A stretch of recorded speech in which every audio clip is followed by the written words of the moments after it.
Being an open educator, what does that mean for me? Well, I believe that I am definitely a work in progress and that I'm still discovering what it means to be an open educator. But as I contemplate that, I think about our students and I wonder if what I am doing, learning how to be a good open educator and be a good digital citizen, as I model that, will there be less negative implications for students in the future? That's one of the questions that I really think about as I do this, and I'm hoping the answer is yes. Verena Roberts, who was also in ETMOOC with me, ran a great Google Hangout on a panel for open educators, and I definitely recommend that you watch it. It's called ETMOOC Panel 1, and you can find it at etmooc.org. What does it mean to be open? Well, I've had lots to think about this week because all of you, thanks to Openspokes, give me a whole lot to think about. Usually at the beginning of the week I think, well, I don't really have a whole lot to say about that subject. And so I appreciate that you guys have all shared your great ideas, because great ideas lead to me thinking about what do I think open really is. Being open for me is a process. Here I am in Calgary, and I moved, as some of you may know, a long way away. And so my life has been a process, and being open is also a process. I believe the first step to being open is to being open to learning. And when I started off in teaching, I would often have experts, as I would like to call them, because I think they were.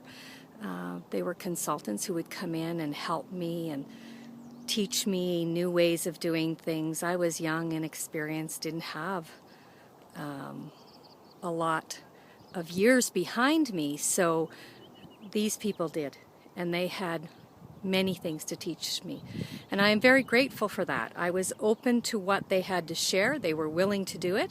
I was willing to have them in my classroom, and as a result I think my students benefited. Today I think the great thing is that teachers have an online openness they have access to. They have access to Twitter and blogs for sharing, and the internet that provides a whole lot of sharing that wasn't available, certainly when I began teaching.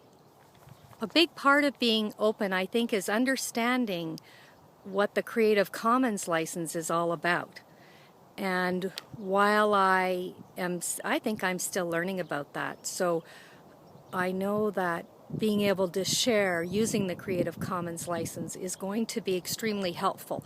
But up to now, I haven't been afraid to share my ideas or resources, but I've been concerned about remixing other people's. And I guess that's just a fear that I'm trying to get over. And once I understand and feel confident that I truly understand what the Creative Commons license is all about, then I think I'll be more willing to utilize that and to share more freely. Even as I think about that, I realize that it's not about sharing, it's about being comfortable remixing other people's work and giving proper attribution. For me, I guess that's why I love Haiku Deck, because they give proper attribution and it's easy. And for someone who's new at that, easy is really good. And I need easy so that I understand it. And I know people say that it's easy, Creative Commons, but I feel like I need to learn more. And so I'm researching that on the internet and trying to understand it a whole lot better so that I can properly give attribution and feel comfortable remixing other people's work. Being open is about creating. It's about understanding yourself. It's about growing and trying to grow. And so many times the reasons that we do things are based on lots of factors. And in the last couple of years I have been creating or trying to create much more than I ever have. And part of that reason, I think, that has motivated me to do that, and it's more of a personal reason, is that I have keratoconus. which is a progressive eye disease. And so my sight is changing. There is no doubt about that. And I feel like I've wanted to create more in case my sight goes. And that may or may not be a possibility. And so, because there's no way to know that and how it will progress.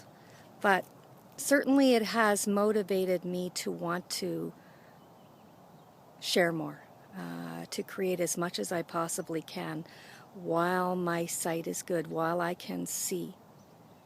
And so I want to continue to do that and overcome my fears, because fears, as everyone has talked about, is a big part of why we don't share, and it's certainly been a big part for me.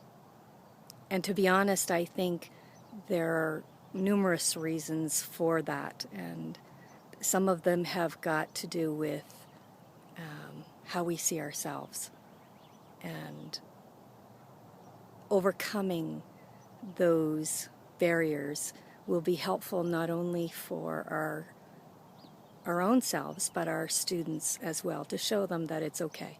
So to end, I'd like to thank my fellow Openspokes friends, I'd like to call them, because they're there, they're helpful, they give me great ideas, and they create a very safe environment to share.